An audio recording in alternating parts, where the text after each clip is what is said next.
अगली खबर महाराष्ट्र की उपराजधानी नागपुर से आ रही है। बांग्लादेश में हिंदू समाज पर हो रहे जिहादी अत्याचारों के खिलाफ सकल हिंदू समाज की ओर से भव्य मोर्चा एवं सभा। आइए धर्म की रक्षा के लिए एकजुट हो। सकल हिंदू समाज महाराष्ट्र द्वारा जागतिक मानवाधिकार दिवस के अवसर पर बांग्लादेश में हिंदू और अन्य अल्पसंख्यकों पर हो रहे जिहादी अत्याचारों का विरोध करने के लिए नागपुर में एक भव्य मोर्चा एवं सभा का आयोजन किया गया। यह यात्रा 10 दिसंबर को दोपहर 4 बजे वैरायटी चौक नागपुर पर होगी। बांग्लादेश में सनातन समाज मुख्यतः हिंदू, सिख, जैन और बौद्ध धर्मावलंबियों के घरों में आगजनी, लूटपाट और तोड़फोड़ की जा रही है। जिहादी अत्याचारों की घटनाएं दिन पर दिन बढ़ रही हैं। मंदिरों और प्रार्थना स्थलों पर हमले कर मूर्तियों की अपमानजनक तोड़फोड़ की जा रही है। हिंदू महिलाओं और बच्चों के साथ बलात्कार और उनकी हत्याएं हो रही है। उनके घरों को लूटा और जलाया जा रहा है। इन बर्बर घटनाओं ने हिंदू समाज के अस्तित्व पर गंभीर संकट खड़ा कर दिया है। बांग्लादेश सरकार ने राजद्रोह के आरोप में स्वामी चिन्मय दास जी और 16 अन्य हिंदू नेताओं को गिरफ्तार कर लिया है। उनकी पैरवी करने वाले मुस्लिम वकील की हत्या कर दी गई है, जबकि दूसरे वकील गंभीर हालत में आईसीयू में हैं। इसके अलावा बांग्लादेश के प्रतिष्ठित हिंदू उद्योगपति अंबुशमा की हत्या और अन्य हिंदू परिवारों पर हमले हुए। आगजनी और लूट ने मानवाधिकार हनन की भयावहता को उजागर कर दिया है। मुस्लिम कट्टरपंथी संगठन जमात ए इस्लामी ने बांग्लादेश की सत्ता में प्रवेश कर लिया है, जिससे हिंदू समाज पर संकट और बढ़ गया है। ऐसे में सकल हिंदू समाज बांग्लादेश में हिंदुओं के मानवीय अधिकारों की रक्षा के लिए भारत सरकार, अंतर्राष्ट्रीय मानवाधिकार संगठन और संयुक्त राष्ट्र से त्वरित कार्रवाई की मांग करता है।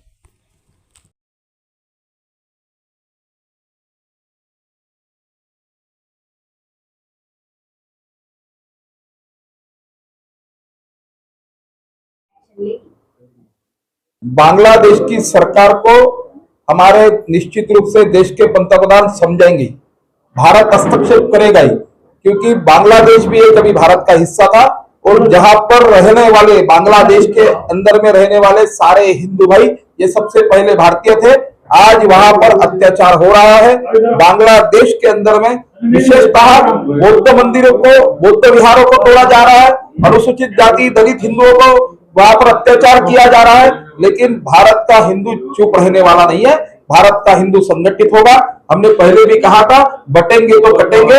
वहां पर बटे थे इसलिए कट रहे हैं, लेकिन अभी एक है तो सेफ है। वहां पे हिंदुओं को एक रहना होगा तो सेफ रहेंगे। और हम भी यहाँ से उनको एक सुरक्षित होने के लिए कि यहाँ का हिंदू समाज आपके साथ है, आपके दुख के साथ है, आपके सुख में साथ में नहीं था, लेकिन आपके दुख में आपके लिए खड़ा है। इसीलिए 10 तारीख का ये सकल हिंदू समाज का मोर्चा है। इस मोर्चा में सभी हिंदू समाज के सभी सिख भाइयों को, बौद्ध भाइयों को, जैन भाइयों को, सभी भाइयों को मैं निवेदन करता हूं कि आप इस सकल हिंदू समाज के मोर्चा में आइए और बांग्लादेश के होने वाले हिंदुओं पर अत्याचार रोकने के लिए हिंदू संगठित हो और हिंदू एक हो, क्योंकि एक रहेंगे तो सेफ रहेंगे। इसलिए 10 तारीख के मोर्चा में आप सभी शामिल होइए, ये मैं निवेदन करना चाहता हूँ।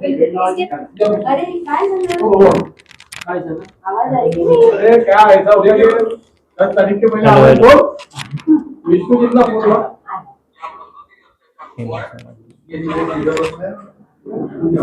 नमस्कार दोस्तों, मैं हूं श्याम देशकर। आप देख रहे हैं हिंद भारत डिजिटल। बांग्लादेश में जो हिंदू लोगों के ऊपर जिहादी लोगों का अत्याचार हो रहा है, इसके खिलाफ महाराष्ट्र की उपराजधानी नागपुर में मोर्चा निकाला जाने वाला है। हमारे साथ में विश्व हिंदू परिषद दल के सर, क्या बताना चाहोगे? नागपुर में मोर्चा निकाला जाने वाला है, क्या? सिर्फ नागपुर में नहीं, पूरे देश के अंदर हर जिला केंद्र के ऊपर इस प्रकार के मोर्चे निकाले जाने वाले हैं। सभाएं होगी, विरोध प्रदर्शन होगा। बांग्लादेश के अंदर जिस प्रकार से हिंदुओं के ऊपर अन्याय हो रहा है, अत्याचार हो रहा है, हमारी बहनों के ऊपर इस प्रकार से वहां पर बलात्कार हो रहे हैं, दुकानें जलाई जा रही है, मंदिर जलाए जा रहे हैं, मूर्तियां जलाई जा रही है, मूर्तियां तोड़ी जा रही है, इसके विरोध में पूरा हिंदू समाज बड़ा आक्रोशित है। आक्रोश को व्यक्त करने के लिए इस प्रकार की सभाओं का आयोजन किया है।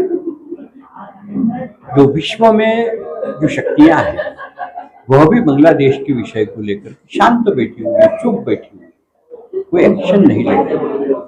मानव अधिकार आयोग भी इस विषय में कोई कार्यवाही नहीं कर रहा है, ऐसा हमारे संज्ञान में आता है। इसलिए हमने मानव अधिकार आयोग का दिवस है 10 दिसंबर, इस दिन ही इस विषय को लेकर के आंदोलन करना ऐसा निश्चय है। ताकि मानवाधिकार आयोग को भी जगाया जा सके, विश्व की शक्तियों को जगाया जा सके, और इस देश के अंदर जिस प्रकार के लोग फिलिस्तीन का विषय लेकर के समर्थन में खड़े होते हैं, जय फिलिस्तीन का नारा लगाते हैं, हमारे यहाँ के जो हिंदू उत्सव निकलते हैं उनके पथराव करते हैं, हिंदू विरोधी गतिविधियां करते हैं, ऐसे लोगों को भी चेतावनी देने के लिए क्या इस मोर्चे से जो भारत की सरकार है उन्हें संदेश देना चाहते हो आप कि अब बांग्लादेश में जो अत्याचार हो रहा है उसके ऊपर में ध्यान दिया जाए? बिल्कुल सरकार का भी ध्यान आकर्षित करेंगे, सरकार को भी इसके ऊपर इंगित करेंगे, सरकार को भी चेतावनी देंगे कि वो अंतर्राष्ट्रीय स्तर के ऊपर इस विषय को बांग्लादेश के साथ में बातचीत करके वहाँ के हिंदुओं को सुरक्षा, वहाँ के मंदिरों की सुरक्षा, वहाँ के हमारे हिंदू बंधु जो वहाँ व्यवसाय करते हैं उनकी सुरक्षा, और अभी जो जिन संत को वहाँ पर गिरफ्तार किया गया है, देशद्रोह का मुकदमा लगाया है, उनको वहाँ पर कानूनी सलाह, कानूनी सहयोग वहाँ पर उनको मिले, बांग्लादेश के कानून के अनुसार ही वहाँ पर उनके ऊपर वहाँ पे अदालत के अंदर उनकी जमानत की कार्रवाई करने के लिए अवसर मिले। हमारे देश में तो आतंकवादी को भी फांसी की सजा से मुक्त कराएंगे, रात को 12 बजे हमारे यहाँ के लोग अदालतें खुलवा लेते हैं, लेकिन आज बांग्लादेश के अंदर जो हिंदुओं पर हो रहा है, तो वो लोग जिन्होंने आतंकवादी को रिहा कराने के लिए रात को 12 बजे अदालतें खुलवाई थी, आज उनके मुंह से एक शब्द भी नहीं निकल रहा है। तो जरा इसलिए विषय बड़ा गंभीर है, चिंता का है, और ऐसे लोगों से हिंदू समाज ने सावधान रहना चाहिए। यह भी चेतावनी या इसकी भी आग्रह, इसकी जानकारी इस मोर्चे के माध्यम से हम देंगे। हिंद भारत डिजिटल के लिए मैं श्याम देशकर, नागपुर।